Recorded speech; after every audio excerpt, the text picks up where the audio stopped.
Today we are going to discuss about Chapter 1, How I Taught My Grandmother to Read by Sudha Murthy. ये कहानी उत्तरी कर्नाटक के एक गांव में अपने दादा दादी के साथ रहने वाली 12 साल की एक लड़की सुनाती है। हर बुधवार को वो अपनी दादी कृष्टक्का को कन्नड़ धारावाहिक उपन्यास काशी यात्रा का ताज़ा अंक पढ़कर सुनाती है।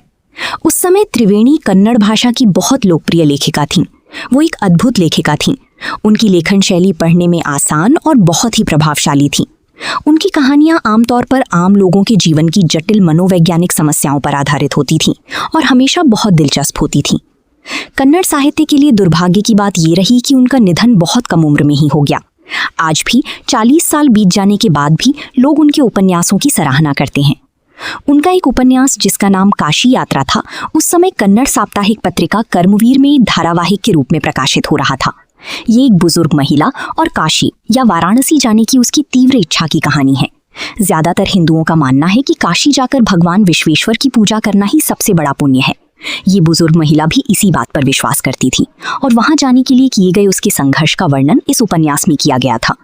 कहानी में एक अनाथ युवती भी थी जिसे किसी से प्रेम हो जाता है, लेकिन उसके विवाह के लिए उनके पास पैसे नहीं थे। अंत में वो बुजुर्ग महिला काशी जाए बिना ही अपनी सारी जमा पूंजी उस युवती को दे देती है।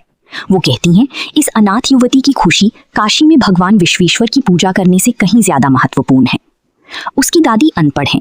दादी बड़ी चाव से कहानी सुनती हैं, उसे याद कर लेती हैं और फिर अपनी सहेलियों के साथ उस पर चर्चा करती हैं। खास तौर पर उपन्यास में आने वाली उस बुढ़िया के बारे में जो एक अनाथ लड़की के लिए काशी जाने की अपनी इच्छा का त्याग कर देती हैं।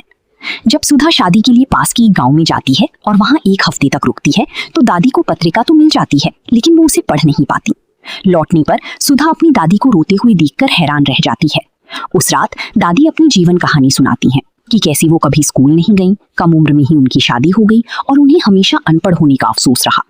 वो बताती हैं कि पढ़ न पाने की वजह से उन्हें बेबस और दूसरों पर निर्भर महसूस होता था।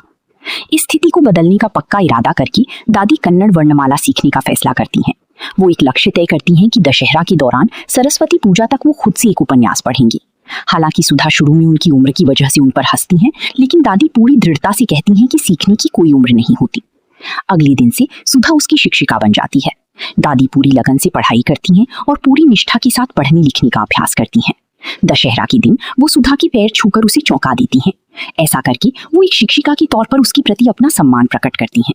इसके बाद वो पूरे आत्मविश्वास के साथ काशी यात्रा शीर्षक को पढ़ती हैं और इस तरह अपनी सफलता को साबित करती हैं।